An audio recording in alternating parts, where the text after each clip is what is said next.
अस्सलाम वालेकुम, welcome to नया दौर। मैं हूँ राबिया महमूद। आज हम अवाम की बात में आपके सामने फिर से एक बार पाकिस्तान में होने वाली जो सैलाब से जो सारी डिस्ट्रक्शन हुई है और जो क्लाइमेट चेंज से मुतालिक पाकिस्तान का फ्लड ये सैलाब था, जिसमें आप जानते हैं कि अभी तक 1700 से जायद जो है वो वफात हो चुकी हैं, जो डॉक्यूमेंटेड है एनडीएमए के मुताबिक, वो which is about 1739 to be accurate. उनका जो डेटा है वो वफात हो चुकी है लोगों की अभी तक, और उसके अलावा 12,000 से जायद लोग हैं जिनकी इंजरीज डॉक्यूमेंटेड हैं या जो डेटा कहता है। मगर वो ऑफ कोर्स जो है वो पर डे उसको उसमें जो है वो अपडेट हो रहा है। मगर ये हम इस आज जो बात करना चाहते हैं वो इस कॉन्टेक्स्ट में भी करना चाहते हैं कि इस वक्त क्लाइमेट चेंज से मुतालिक क्लाइमेट की एक सबसे बड़ी जो कॉन्फ्रेंस है वो हो रही है इजिप्ट में, मिस्र में, जहां पर पाकिस्तान के प्राइम मिनिस्टर भी हैं और पाकिस्तान के ऑफ कोर्स क्लाइमेट चेंज के मिनिस्टर हैं और फॉरेन मिनिस्टर्स जो हैं वो वहां पर हैं। और पूरा डेलीगेशन जो है वो लॉस एंड डैमेजेस का जो है कि जो नुकसान और जो डिस्ट्रक्शन और तबाही हुई है उस जो एस्पेक्ट को और उस जो पूरा एक जो कॉन्वर्सेशन है उसको पाकिस्तान भी लीड कर रहा है, और भी साउथ एशिया के ममालिक हैं और पूरी दुनिया से वल्नरेबल जो कम्युनिटीज हैं और ममालिक हैं वो वहां गए हुए हैं जो कि क्लाइमेट चेंज में हाई रिस्क हैं। पाकिस्तान यकीनन एक हाई रिस्क कंट्री है क्लाइमेट चेंज के की वजह से। अब मगर हमने देखा कि ये इमरजेंसी जब लगी है अगस्त में पाकिस्तान के अंदर, अब बारिश और उसके सैलाब के बाद थोड़ी लेट लगी, तब से लेकर अब तक जो रिहैबिलिटेशन का तो अभी तो बहुत जल्द है। 30 मिलियन से ज्यादा लोग हैं जो इम्पैक्टेड हैं, और दो 2.28 मिलियन घर तबाह हो चुके हैं जो डॉक्यूमेंटेड हैं। इतने मिलियंस ऑफ पाकिस्तानीज जो हैं वो डिस्प्लेस्ड हैं। 9.4 मिलियन एकर्स की जो लैंड है पोटेंशियली वो क्रॉप एरिया अफेक्टेड है। और उसके अलावा 3 मिलियन से ज्यादा जो बच्चे हैं वो हाई रिस्क हैं जिनको फौरन मदद चाहिए। 27,000 से ज्यादा जो हैं स्कूल जो हैं वो तबाह हो गए हैं। और अभी तक जैसे मैंने कहा कि मिलियंस डिस्प्लेस्ड हैं पूरे मुल्क में, मगर सिंध का सूबा और बलूचिस्तान का सूबा और उसके बाद जनूबी पंजाब तो भी, मगर खैबर पख्तूनख्वा में जो ज्यादा तबाही हुई। इस सब में ये जो लॉस एंड डैमेजेस की जो कॉन्वर्सेशन चल रही है इस वक्त वो ये है कि डेट रिलीफ रेपरेशंस की बात हो रही है, और ये कि पैसे आने चाहिए ताकि पाकिस्तान की मदद हो, क्योंकि 30 बिलियन तक नुकसानात हुए हैं जो जो गवर्नमेंट की फिगर है। मगर ग्राउंड पे जो हालत है वो काफी खराब है अभी तक। और जो हम भी लोगों से बात करते आए हैं, we couldn't get everyone to join क्योंकि लोग फील्ड में थे, मगर हमने कुछ लोगों से बात की तो वो जो है वो काफी सिवियर है। हमारे जो गेस्ट हैं सैयद अली शाह, सीनियर जर्नलिस्ट हैं बलूचिस्तान से, डॉन पे भी काम कर चुके हैं बहुत साल बल्कि काम किया, और अभी एक्सप्रेस ट्रिब्यून से अफिलिएटेड हैं, अपना भी एक पोर्टल रन करते हैं क्वेटा वॉइसेस के नाम से, और कॉन्स्टेंटली इसके ऊपर जो है वो रिपोर्टिंग कर चुके हैं और इनका प्लेटफॉर्म भी कर रहा है। उनसे हम बात करेंगे बलूचिस्तान से, जहां पर ऑफ कोर्स जो है वो लाखों घर तबाह हुए हैं, लाखों लाइफ स्टॉक जो है वो पेरिश हो गई है, और अभी भी मैंने जैसे कहा कि फिगर्स जो हैं आ रहे हैं। सो शाह साहब, thank you for joining us, you always शुक्रिया। Take time out for us. ये जो हम COP27 के कॉन्टेक्स्ट में बात कर रहे हैं, क्योंकि गवर्नमेंट वहां गई हुई है नेगोशिएट करने के लिए और लीड करने के लिए इस मूवमेंट को, ग्राउंड पे जो है वो आप बलूचिस्तान का ये अगर हमें बता सकें कि रिहैबिलिटेशन और रिलीफ का जो सारा सिलसिला है वो कैसे है, खास तौर पे अब जबकि सर्दियां आ गई हैं, उस वहां तो ज्यादा ठंड है बल्कि बाकी मुल्क की निस्बत। तो आप कैसे देखते हैं रिहैबिलिटेशन को, और कितनी देर लगेगी आपके ख्याल में? जी। बहुत शुक्रिया राबिया, आपका शुक्रिया, नया दौर का शुक्रिया। आप वक्तन फ़ौक्तन बलूचिस्तान में जो सैलाब की तबाहकारियां हैं उससे मुतलिक आप लोग बात करते रहते हैं। Thank you. जहां तक ग्राउंड की सूरत हाल है तो यकीनन देखिए, जो रेस्क्यू ऑपरेशन था या रिलीफ ऑपरेशन था, आपने लोगों को रेस्क्यू भी किया। जो नहीं रेस्क्यू हो सके, अल्लाह ताला मग़फ़िरत फरमाए उनकी। और आपने रिलीफ भी थोड़ा बहुत, आटा पहुंचाया, चीनी आपने पहुंचाई, या जो दिगर कमोडिटीज है वो आपने पहुंचाई, लेकिन बात रिहैबिलिटेशन की है। हम पहले से ये कहते चले आ रहे हैं कि बलूचिस्तान में डैमेजेस बहुत ज्यादा हैं। डैमेजेस इन द सेंस, आप जाहिर है आप 5-5 लाख रुपए दे रहे हैं, एक घर की तामीर के लिए तो आपको पता है, मतलब यानी अगर आपने मिट्टी से भी बनाना हो, मड वॉल ही बनाना हो, तो मेरे ख्याल में उसके लिए भी आपको 30-40 लाख रुपए एक आम घर बनाने के लिए जरूरत होती है, 2-3 कमरे हो या छोटा सा सैन। अब जिनके पक्के घर थे या जिस तरह भी थे, 5 लाख से कोई काम नहीं होने वाला। और जहां तक बलूचिस्तान की बात है, तो यहाँ पे गवर्नेंस इंतहाई खराब है। पहले तो पूरे पाकिस्तान में गवर्नेंस का मसला है, बलूचिस्तान में ये आके मल्टीप्लाई होता है। When it comes to governance, when it comes to transparency, when it comes to accountability. अब देखिए, सारा नसीराबाद डिवीजन जो है ये पानी में डूबा हुआ था, कोई रोड कनेक्टिविटी नहीं थी। कल इस वक्त जब मैं आपसे बात कर रहा हूं, इस वक्त भी बारिश जारी है। अल्लाह ताला रहम फरमाए, फिर लोगों के लिए कोई मुश्किलात ना हो। अब कल और आज भी, बल्कि आज की मैं बात कर रहा हूँ, क्वेटा टू कराची हाईवे ये बंद रहा। मुख्तलिफ जो पुल थे या जो इन्होंने नेशनल हाईवे अथॉरिटी ने हंगामी बेसिस पे ये तामीर किए थे, वो सारे बह गए। आज दोबारा क्वेटा टू सिंध हाईवे बोलान के मुकाम पर ये भी बंद रहा। तो यानी दोबारा बारिशों का सिलसिला शुरू हुआ है, दोबारा जो है वो रास्ते बंद हो गए। प्रोविंशियल डिजास्टर मैनेजमेंट अथॉरिटी जो है, उनका सिर्फ ये काम रह गया है कि वो 5 किलो चीनी का तेला और 20 किलो आटे का तेला ये वो डिस्ट्रीब्यूट करते हैं। अब जहां तक आपने मिस्र शर्म शेख की बात की, जो समिट जारी है, देखिए पाकिस्तान यकीनन वल्नरेबल है, इसमें कोई शक नहीं। हम जब पाकिस्तान की बात करते हैं तो आधा पाकिस्तान तो बलूचिस्तान है। अब यानी पाकिस्तान में सबसे ज्यादा vulnerable to climate change, global warming, वो बलूचिस्तान है। अब होना तो ये चाहिए। अब हमारा जो चीफ मिनिस्टर है पता नहीं कहाँ है, कोई अता पता भी नहीं है। अब कहने का मकसद ये है कि शर्म शेख प्राइम मिनिस्टर साहब जाते तो कम से कम बलूचिस्तान से कोई मिनिस्टर, कोई चीफ मिनिस्टर, कोई जो एनवायरमेंटलिस्ट है वो भी साथ होते तो अच्छा होता। थोड़ा सा वो फीड करते, बलूचिस्तान के हवाले से बात करते। मैं ये नहीं कहता हूं कि वो प्राइम मिनिस्टर की जगह तकरीर करते, तकरीर नहीं करते, कम से कम बलूचिस्तान के हवाले से जो फैक्ट्स एंड फिगर्स है, जो ग्राउंड रियलिटीज है, जाहिर है जो कुछ मुझे पता है वो आपको नहीं है पता। और जहां पे अब जाहिर है लाहौर के बारे में या कराची के बारे में वो लोग बेहतर बता सकते हैं, लेकिन बलूचिस्तान में इस वक्त बहुत बड़ी आबादी जो है वो बेघर है। मैं हजारों लाखों की बात नहीं कर रहा हूं, क्योंकि अभी तक हमारे पास एग्जैक्ट डेटा भी मौजूद नहीं है। यानी हजारों के हिसाब से हमारे घर जो है ये सारे पानी में बह गए, यानी ज़राअत मुकम्मल तौर पर तबाह हो गई। बलूचिस्तान में 70% से ज्यादा लोगों का जो इन्हिसार है वो एग्रीकल्चर सेक्टर पर है। एग्रीकल्चर सेक्टर आपका तबाह हुआ है। सिर्फ खजूर के जो बागात है, कमिश्नर मकरान डिवीजन से उस वक्त मैंने बात की, अभी लेटेस्ट पता नहीं क्या है, उनका कहना था कि 3 अरब रुपए खजूर के जो बागात है उसका नुकसान हुआ है। तो आप सेब उठाए, आप अंगूर उठाए, दिगर जो फ्रूट है, ये लोगों का लाइवलीहुड था, अब ये सारे बर्बाद हो गए। अच्छा, इनको इनको रिस्टोर करने के लिए, रिहैबिलिटेशन के लिए हमारी गवर्नमेंट के पास कोई मैकेनिज्म नहीं है। प्राइम मिनिस्टर साहब 4-5 मरतबा आए हैं, हमारे सीएम साहब अभी तक नहीं निकल सके। ठीक ठीक है, आपने जो है वो काफी हमें यूजफुल समरी भी दी, और ये बात के जो आपने उठाया एक रिप्रेजेंटेशन का जो इशू है कि बलूचिस्तान एक सिवियरली अफेक्टेड और वल्नरेबल प्रोविंस है और वहां से कोई एक्सपर्टीज नहीं है इस डेलीगेशन में। हमने जो डेलीगेशन के अभी तक जो 4-5 जो लीडर्स देखे हैं वो यकीनन उनका ताल्लुक जो है वो जो है प्राइम मिनिस्टर हैं, और उसके बाद जो है जो डेलीगेशन में जो है वो सीनियर वजारतें भी इस तरह से हैं कि वो उनका सिंध से ताल्लुक है। चलें, वो एक बात जो है आपकी नोटेड।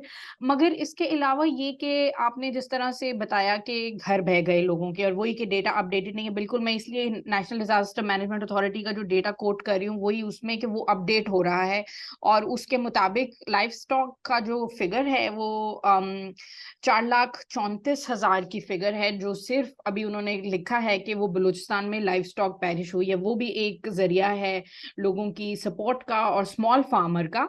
उसके अलावा ये कि जो यकीनन 40,000 से ज्यादा घर हैं जो हमें पता है कि बलूचिस्तान में जो है वो डैमेज कर गए हैं, जिसमें एक बड़ा नंबर है जो फुली डैमेज घरों का है और फिर पार्शली डैमेज।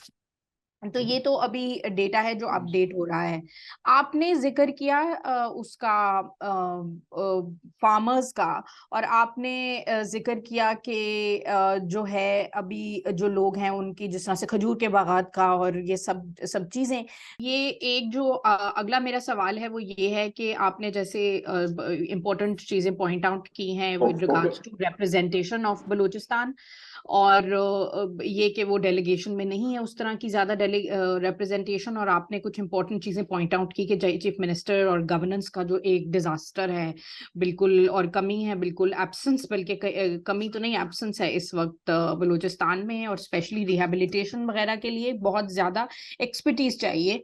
बिल्कुल सही, पैसे दे देना इज नॉट अनफ, ठीक है, आपको रिबिल्ड करने के लिए एक विजन भी चाहिए और एक्सपर्टीज चाहिए, जो कि मेरे ख्याल में पाकिस्तान में नहीं है, और इंटरनेशनल मदद भी चाहिए। और वही वाली बात कि हम सिंध में अभी फैसल ईदी से हमने बात की, उनको हम 1-2 दिन में वो हमें ज्वाइन करेंगे, और वो यही एक्सप्लेन कर रहे थे कि जो मतलब इंटरनेशनल एनजीओज नहीं है और वो जो है वो सिर्फ इमदाद का काम थोड़ी करते हैं, वो रीबिल्ड करने में भी हेल्प करते हैं। और पाकिस्तान में जो क्रैकडाउन हुआ है और इंटरनेशनल एनजीओज को जो रोका है पिछले कुछ सालों में, उसका एक बहुत ज्यादा एक्सपर्ट्स ने पॉइंट आउट किया कि ग्राउंड पे मसला है और इंटरनेशनल एक्सपर्टीज भी चाहिए। जी अच्छा, अब क्विकली अगला सवाल, आपने मुख्तलिफ चीजें पॉइंट आउट की हैं हमें एग्रीकल्चर सेक्टर और दूसरी उसके बारे में, बिल्कुल जो है वो तो इम्पोर्टेंट है, और उसके अलावा ये बता दीजिए कि अभी सर्दियों के लिहाज से क्या सिचुएशन है, लोग जो हैं वो क्या घरों को, जिनके एक तो यकीनन तकरीबन 2.5 लाख घर तो कंफर्म्ड है जो डैमेज हुए हैं, जिसमें से 1.25 लाख घर फुली डैमेज हैं। एक ये कि क्या लोग वापस, कुछ लोग हैं जो जा सके हैं अपने घरों की तरफ, और जो रह रहे हैं अभी डिस्प्लेस सिचुएशन में उनकी क्या सिचुएशन है, क्योंकि सर्दियां हैं और इट्स गोइंग टू एग्जैसरबेट बीमारी बच्चों के लिए और बाकी सारे जो मसाइल हैं। जी बहुत शुक्रिया रबिया। ऐसा है, देखिए बलूचिस्तान में पहले तो जाहिर है गर्मियां थी, कम से कम पानी आया तो लोग बाहर भी रह सकते थे। अब सारा नसीराबाद डिवीजन या जलमक्सी, कच्ची बोलान, नसीराबाद, जफराबाद, सोबतपुर, ये सारे अजला जो हैं ये पानी में डूब गए। लेकिन उससे ये हुआ कि कम से कम लोगों ने सड़क के किनारे पनाह ली। अब जाहिर है मौसम जो है तब्दील हो गया है। अब सर्दी जो है उसकी शिदत में इजाफा होता जा रहा है, खासकर शमाली बलूचिस्तान, पिशीन है, किला सैफुल्लाह है, किला अब्दुल्ला है। इसी तरह मशरकी बलूचिस्तान जिसमें कोलू है, बारकान है, डेराबुक्टी है, इन इलाकों में यहाँ पर सख्त सर्दी पड़ती है। अब जाहिर है गैस की भी यहाँ पे कोई फैसिलिटी नहीं है। तो मेरे ख्याल में ठीक है, एनजीओज, आई एनजीओज है या लोकल एनजीओज है, वो काम तो कर रहे हैं, लेकिन बात यह है कि उनकी भी कोई ट्रांसपेरेंसी तो होनी चाहिए, कोई लोकल लेवल पे, कोई प्रोविंशियल लेवल पे। अब हम तो सिर्फ यहाँ बलूचिस्तान के जो लोग हैं वो तो सिर्फ ऐलानात सुनते हैं। मैं ये नहीं कह रहा, बहुत यानी इंडिविजुअल बेसिस पे भी ऐसे लोग निकले जिन्होंने बहुत अच्छा काम किया, उनको हमें अप्रिशिएट करना चाहिए। लेकिन जहां तक लोकल एनजीओज है या इंटरनेशनल एनजीओज है, इन पे भी ट्रांसपेरेंसी का कोई मैकेनिज्म रखना चाहिए। डोनर्स अगर इनको पैसे दे रहे हैं तो कम से कम ट्रांसपेरेंसी का एक मैकेनिज्म होना चाहिए कि ये आप कमोडिटीज है या टेंट्स है या जो भी चीजें हैं, ये आप घर बना रहे हैं, किसी के कहने पे बना रहे हैं या मेरिट पे बना रहे हैं। बलूचिस्तान में तो जाहिर है शख्सियात पावरफुल है, कबीले पावरफुल है, पॉलिटिकल पार्टीज इतनी ज्यादा पावरफुल नहीं है जिन एरियाज में ये आफत हम देख रहे हैं। तो मेरे ख्याल में एक तो ट्रांसपेरेंसी का भी एक स्ट्रॉन्ग मैकेनिज्म होना चाहिए। ठीक ठीक, ट्रांसपेरेंसी की आप बात करें, हम एक्सपर्टीज लाने की बात कर रहे थे कि वो उसकी जरूरत है, जो कि मेरे ख्याल में लोकली अभी अवेलेबल नहीं है फुली, और एक सस्टेन्ड एफर्ट की बात कर रहे थे कि आप चाहे यूनाइटेड नेशंस के साथ मिलके करें या किसी और के साथ करें या रेलेवेंट एक्सपर्ट्स के साथ मिलके करें। अकेला पाकिस्तान सिर्फ ये नहीं कि उसको पैसे चाहिए, और सूबों को भी पैसे चाहिए, सिर्फ उसके अलावा एक्सपर्टीज की भी बात है। जैसे आपने पिन पॉइंट किया कि अब जो है वो सड़कें भी, कनेक्टिविटी के भी मसाइल हैं, घर कैसे बनेंगे, क्या होगा, सब कुछ वो सब टाइम पे करना और लोगों को सपोर्ट करना। ठीक है, सो थैंक यू शाह साहब, आपने पॉइंट आउट किया कि जो लोग हैं वो अब सर्दी में कैसे सरवाइव करेंगे वो अनसर्टन है, कह सकते हैं कि अनसर्टनिटी है कि जो लोग खेमों में थे अब वो कैसे गुजारा करेंगे सर्दियों में। और कनेक्टिविटी के बारे में अगर आप क्विकली कहना चाहें कुछ के 32 अजला डैमेज थे, अफेक्टेड थे, कैलेमिटी हिट थे उसमें, मगर नंबर ज्यादा है, और kilometres upon kilometres of road और जो ब्रिजेस थे वो डैमेज हो गए थे। तो अभी इस वक्त जो है क्या पूरा बलूचिस्तान दोबारा से कनेक्टेड है जो पहले कनेक्टेड था, मगर यहाँ अभी तक नहीं हो सका वो? जी आपने सही सवाल किया। देखिए 2.5 महीने गुजर चुके हैं, बलूचिस्तान का rail connectivity with rest of Pakistan नहीं है। एक ब्रिज था वो बह गया था, अंग्रेज दौर में बना था, 1880s में इस तरह बना था, वो अभी तक तामीर नहीं कर सके। तो रेल कनेक्टिविटी कोई नहीं है। जहां तक रोड की बात है, रोड में भी आज क्वेटा टू जैकबाबाद सिंध बोलान के मुकाम पर जो हाईवे है इस पे ट्रैफिक मुअत्तल रही। आज क्वेटा टू कराची जो हाईवे है वहां पर ट्रैफिक मुअत्तल रही। बारिशों का दूसरा एक सिलसिला शुरू हो गया है। अब जाहिर है जो रिस्पॉन्स होना चाहिए वो तो नहीं है। अब प्रोविंशियल डिजास्टर मैनेजमेंट अथॉरिटी जिसे पीडीएमए कहा जाता है, इसका हेडक्वार्टर यहाँ क्वेटा में है। अब आखिर की बात यह है कि बलूचिस्तान आधा पाकिस्तान है, अब इसके तो ब्रांचेस बनने चाहिए थे। अब नसीराबाद वाले टेंट जा रहे हैं जी क्वेटा से, मेडिसिन जा रहे हैं तो क्वेटा से, फूड आप भिजवा रहे हैं क्वेटा से, और वो 350-400 किलोमीटर दूर है। अब जब बारिश इस तरह होता है तो फिर उसके बाद जो है नदी नालों में आपको पता है कि रास्ते जो है वो बंद हो जाते हैं। उसका इम्पैक्ट क्या होता है कि आप बर वक्त लोगों को सपोर्ट नहीं कर सकते हैं। तो कहने का मकसद ये है कि एक तो डिविजनल लेवल पे रिस्पॉन्स होना चाहिए, डिस्ट्रिक्ट लेवल पे रिस्पॉन्स होना चाहिए, लेकिन वो जाहिर है हुकूमत की ये कोई प्रायोरिटी नहीं है। जहां तक रिहेबिलिटेशन की बात है तो इस वक्त ग्राउंड रियलिटी ये है कि बहुत बड़ी तादाद में लोग इस वक्त भी बेघर है। सर्दियां आ चुकी है, लोगों के पास कंबल वंबल तो किसी एनजीओ वाले ने दिए होंगे, लेकिन घर तामीर नहीं हो सके। क्वेटा शहर में, यानी मैं बता रहा हूँ, यहाँ पे किली शेखान है, किली कमालो है, नवा किली है, किली आलम खान है, मुख्तलिफ इलाके हैं। यहाँ पे अगर लोगों के घर तामीर नहीं हो सके तो आप बखूबी अंदाजा लगा सकती है कि नसीराबाद डिवीजन में सुबतपुर, जलमकसिया और जो दूर अफजादा इलाके हैं वहां पे क्या सूरत हाल है। यकीनन इसके लिए एक नेशनल लेवल पर एक रिस्पॉन्स की जरूरत है। एनडीएमए को हम नहीं देख रहे, जितने भी वफाकी इदारे हैं उनको हम नहीं देख रहे हैं। पीडीएमए है, वो मैंने आपको पहले अर्ज किया, उनकी दिलचस्पी जो है 20 किलो आटा है, 5 किलो चीनी है और 5 किलो घी का डब्बा है, इससे आगे वो नहीं जा रहे। ठीक ठीक, बहुत शुक्रिया शाह साहब, thank you for this insightful और ग्राउंड के से आपने जो हमें इंसाइट दी है। यकीनन इट्स वेरी इंपॉर्टेंट कि अभी तक जो ज्यादा वर्स्ट अफेक्टेड इलाके थे और डिविजन्स थी जो बहुत ज्यादा जहाँ पे नुकसान हुआ है बलूचिस्तान में, और अभी इस कॉन्टेक्स्ट में कि अभी तक कनेक्टिविटी बहाल नहीं हुई, सब चीजें जो हैं वो क्वेटा से जा रही हैं, और इस तरह का कोई मैकेनिज्म नहीं है कि जहां जहां जो अफेक्टेड एरियाज हैं वहां पर इस तरह की इमदाद हो जो कम से कम रिलीफ दे सके प्रॉपर। और वही वाली बात कि हम तो रिलीफ, रिहेबिलिटेशन और रीबिल्डिंग से और इन सब चीजों से अभी तक तो रिलीफ ही नहीं पूरी तरह से पहुंच रही, तो रिहैब और रीबिल्डिंग तक जो है वो कब पहुंचेंगे उसका अभी कुछ अंदाजा नहीं है। और लोग जो हैं वो इन कंटिन्यूसली वल्नरेबल हैं, सर्दियां आ गई हैं, और ये जो एक ह्यूमैनिटेरियन जो क्राइसिस और डिजास्टर पाकिस्तान में है मुख्तलिफ कुछ इलाकों में ज्यादा, वो वर्सन ही होगा, क्योंकि हमें रिसर्च और जो बाकी ह्यूमैनिटेरियन क्राइसिस हैं वो ये बताते हैं कि जब इस तरह का मौसम शदीद हो जाता है तो अगर कोई और डिजास्टर पहले से ही आया हो और लोग अफेक्टेड हो तो उसको इम्प्रूव होने में उसकी जो वहां पर लोगों की जो हालत है वो ज्यादा खराब होती है। Thank you so much for joining us and thank you for watching नया दौर। आप नया दौर देखते रहिएगा, विल कीप कवरिंग दिस। हम फिर कुछ दिनों के बाद बाकी सूबों से जो है डिटेल्स लेके आएंगे और ज्यादा बात करेंगे इस सारे इशू के ऊपर। खुदा हाफिज।